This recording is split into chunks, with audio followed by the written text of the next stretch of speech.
December 21st, 1945, Washington, D.C. The phone rang in Dwight D. Eisenhower's office. He already knew what it meant. George S. Patton was dead. For 3 years, Eisenhower had walked a narrow, exhausting line. Publicly, he disciplined his most controversial general.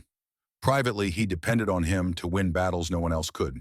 He defended Patton to politicians, apologized for him to allies, restrained him when his aggression threatened to explode into diplomatic disaster. Patton was brilliant. Patton was dangerous. Patton was indispensable. And now, Patton was gone. For the first time since the war began, Eisenhower didn't have to choose his words carefully. And what he finally admitted, quietly, privately, without witnesses, revealed a truth he had buried under years of political necessity. Patton wasn't just a good general. He was the weapon Eisenhower used when everything else failed, and losing him felt like losing the war's sharpest blade after the war was already won. But that truth didn't begin in Europe.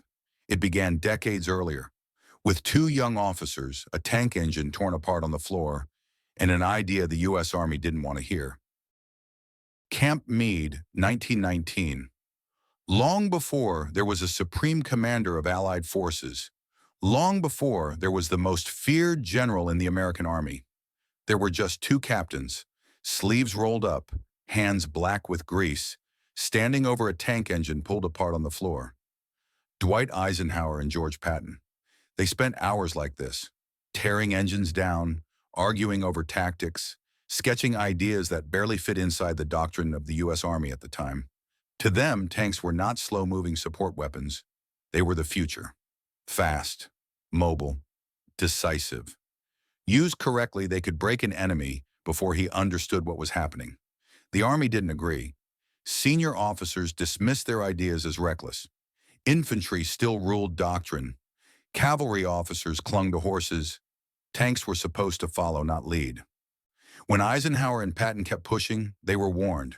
Careers could be ruined. This is where their paths subtly diverged. Patton came from wealth, old family money, prestige, confidence bordering on arrogance. He had already seen combat in Mexico and France. If the Army wanted to threaten him, he could afford to push back. Eisenhower couldn't. He was a Kansas farm boy. He had missed combat in World War I. He needed his paycheck. So Eisenhower learned something Patton never did: when to stay quiet. Patton kept arguing loudly. Eisenhower learned to argue carefully, but they never lost their connection. They shared the same vision. They just learned different survival skills. 23 years later, 23 years passed. Those 2 captains became something else entirely. One was now Supreme Allied Commander in Europe, responsible not just for winning battles, but for holding together an alliance of nations with competing egos, politics, and priorities. The other was the most aggressive, unpredictable, and feared American general in the war. The friendship remained, but everything else had changed. Eisenhower no longer debated Patton as an equal. He managed him. He had to decide when to unleash Patton and when to restrain him, when to defend him to Roosevelt and Marshall, when to apologize for him to Churchill and the British. Patton hated this. He believed Eisenhower had become too political, too cautious, too concerned with diplomacy and coalition building. Patton wanted to fight wars, not negotiate them. The tension between them simmered beneath every interaction. 2 men who once dreamed together, now locked in a relationship where one held the power to decide whether the other would be allowed to do what he did best. August 1943, Sicily. Patton was commanding the 7th Army during the invasion of Italy. He visited field hospitals. There he encountered soldiers suffering from what we now call PTSD, then known as combat fatigue or shell shock. Patton didn't see trauma. He saw weakness. In 2 separate incidents, he slapped soldiers, called them cowards, threatened to shoot them. Word spread fast. Journalists picked it up. Politicians demanded answers. The American public was outraged, and Eisenhower faced an impossible decision: fire Patton and lose the most effective combat commander he had, or keep him and risk a political firestorm that could destabilize the entire Allied command. Eisenhower chose the narrowest path between disaster and necessity. He issued a formal reprimand, ordered Patton to apologize to the soldiers, the medical staff, and his entire army, public enough to satisfy critics, not enough to end Patton's career, because Eisenhower already knew something. He was planning Operation Overlord, and he didn't just want Patton for it. He needed him. Eisenhower never said it out loud. He couldn't. But in Sicily, Patton had proven something Eisenhower already suspected, something no report or committee could ignore. Patton moved faster than anyone else. He struck harder, and he broke the enemy's morale in ways other commanders simply didn't. While Montgomery's British forces advanced carefully, methodically, Patton's 7th Army raced across Sicily. German units never knew where he would appear next. Defensive lines collapsed before they were fully formed. The Germans learned to fear one thing above all else: speed. Eisenhower saw it clearly. So when Washington demanded Patton's removal, Eisenhower did something extraordinary. He saved Patton's career, not because Patton deserved forgiveness, but because the war demanded results, and saving Patton came at a price. Eisenhower had to justify the decision to George Marshall, to President Roosevelt, to the War Department. He had to promise Patton would be controlled, that the behavior would never happen again, that the military advantage outweighed the political damage. And here was the truth Eisenhower could never say publicly. He wasn't entirely sure Patton was wrong. In private conversations with his staff, Eisenhower admitted frustration with soldiers who collapsed under pressure. He didn't condone Patton's actions, but he understood the instinct behind them. War required endurance, mental toughness, men who didn't break. Patton's method was unacceptable, but his belief that armies needed discipline stronger than fear wasn't completely off base. Eisenhower just couldn't say that in public, so he played both roles. He punished Patton for the world to see and protected him where no one else could. As D-Day approached, Eisenhower faced a problem more dangerous than German divisions: convincing the enemy where the invasion would land. The solution became Operation Fortitude, the most elaborate deception campaign of the war. Fake radio traffic, fake bases, inflatable tanks, plywood landing craft, and at the center of it all, George Patton. German intelligence believed Patton was the Allies' most dangerous commander. They studied his campaigns in North Africa and Sicily. They knew his reputation, so Eisenhower used that fear. He placed Patton in command of the fictional 1st U.S. Army Group, supposedly preparing to invade Calais. Patton inspected fake units, gave speeches, was photographed by German reconnaissance aircraft. And the Germans believed every word of it. Even weeks after D-Day, major German forces remained pinned near Calais, waiting for Patton's real invasion. It worked perfectly, and it drove Patton insane. Patton wanted to be on the beaches of Normandy. He wanted combat, glory, command. Instead, he was playing an actor in a war theater, commanding an army that didn't exist. Eisenhower couldn't tell him the truth, that Patton's reputation was saving Allied lives, that his absence from Normandy was strategic, not personal, that in those early weeks, Patton was more valuable as a ghost than as a general. Patton only learned the full scope of Operation Fortitude after the war, and even then, he resented it. But Eisenhower never doubted the decision. He had used Patton's greatest strength, fear, to win a battle before it was even fought. And soon, Patton would finally be unleashed. August 1st, 1944. After months of waiting, Patton's Third Army finally went operational in France. What followed stunned everyone, including Eisenhower. In a single month, the Third Army advanced farther than any comparable force in modern military history. Town after town fell. German units were destroyed or captured faster than they could retreat. Defensive lines didn't collapse. They were never allowed to form. Patton didn't maneuver around the enemy. He ran straight through them. German commanders reported the same problem again and again. They could not predict him, slow him, or regroup in time.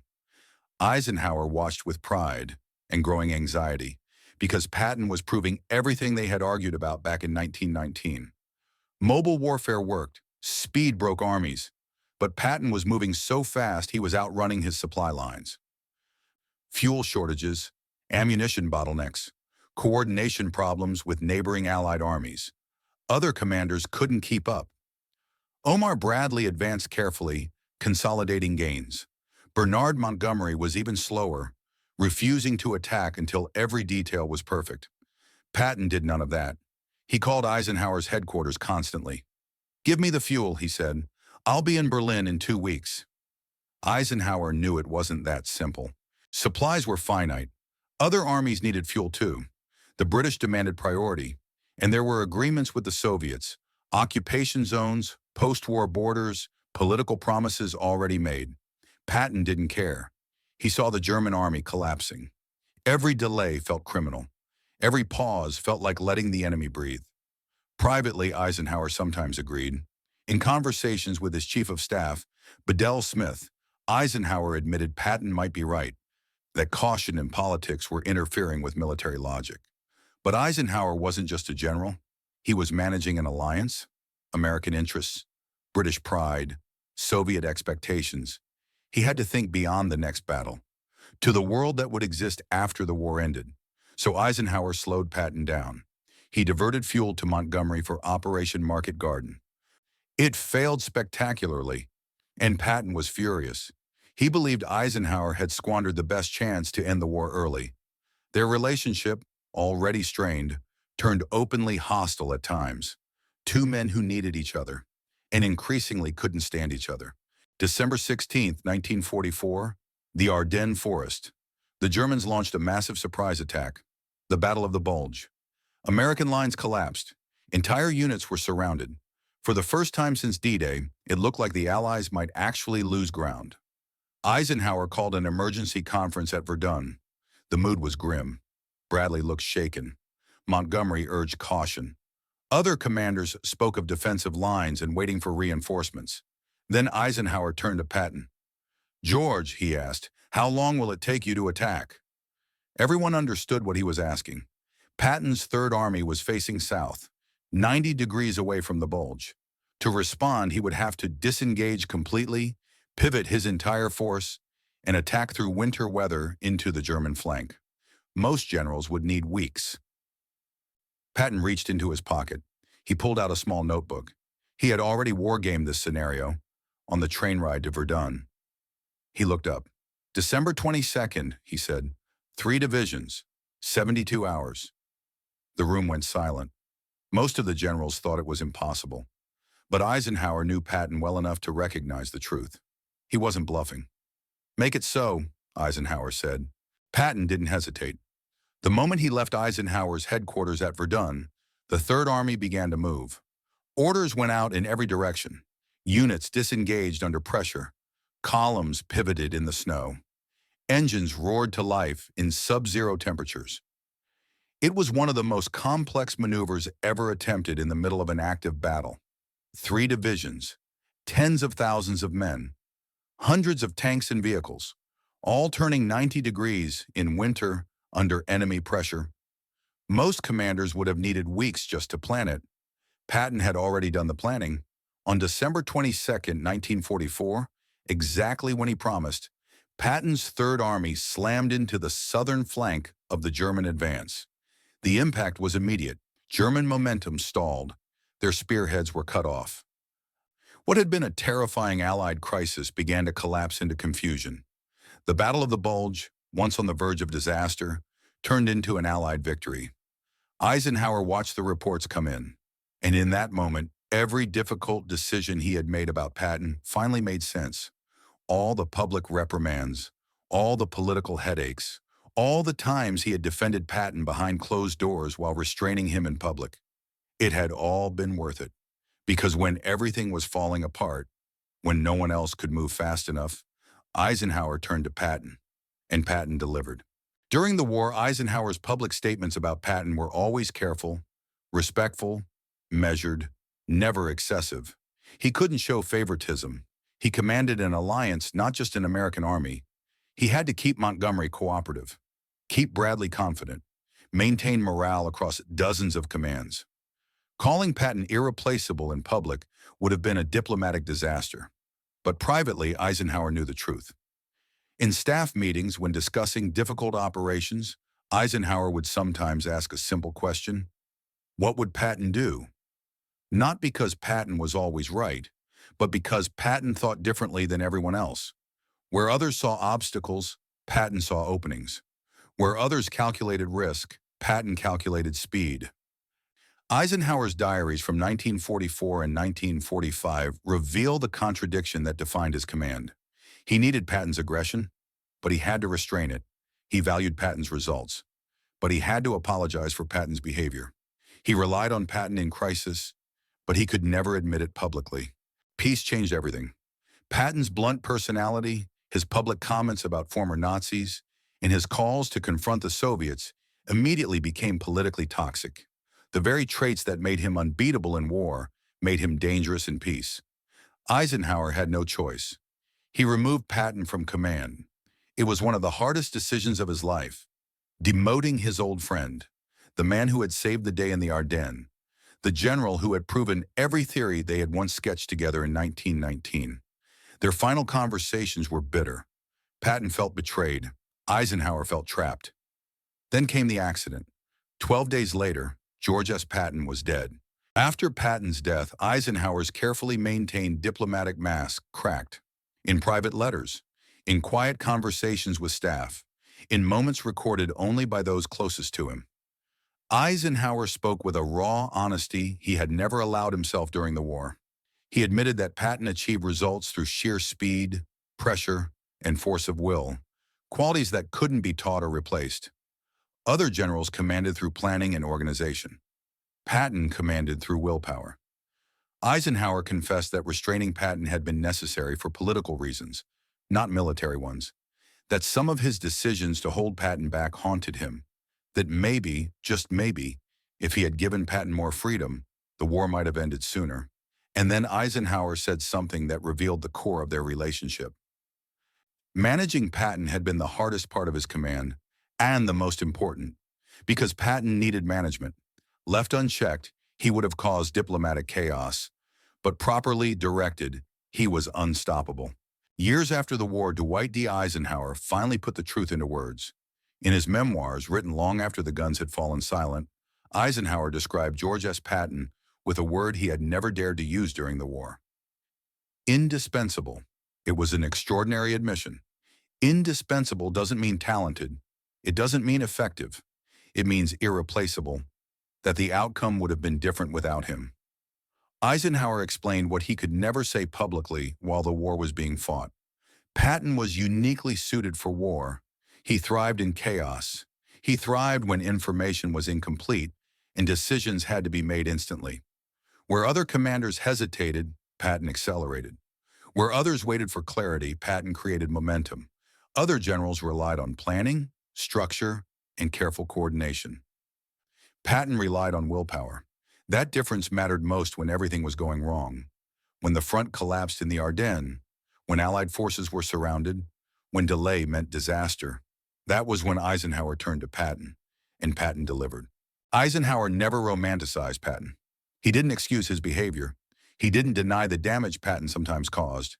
Instead, he acknowledged a harder truth. Some people are built for very specific moments in history. Patton was built for speed, for aggression, for relentless pressure. In peacetime, those qualities became liabilities. In war, they became decisive. Eisenhower understood that managing Patton meant accepting constant risk. Left unchecked, Patton could have created diplomatic disasters and political chaos. But properly directed, given boundaries, targets, and a mission, he was the most powerful weapon Eisenhower had. That balance between restraint and release was the burden Eisenhower carried throughout the war. Eisenhower's final admission wasn't really about Patton. It was about leadership, about the loneliness of command, about having to restrain the very people you depend on most, about choosing what is politically acceptable over what is militarily ideal. Eisenhower had to protect Patton from himself, from politicians, from allies, and sometimes from the consequences of his own brilliance. Only after Patton was gone could Eisenhower admit how much that balancing act had cost him, and how much it had been worth it. On December 21st, 1945, America didn't just lose a general. It lost someone who could make impossible things happen through sheer force of will. Someone who could move an army when others were still writing orders. someone who thrived when everything was falling apart. Eisenhower had always known it. But only after Patton died could he finally say it, without consequences.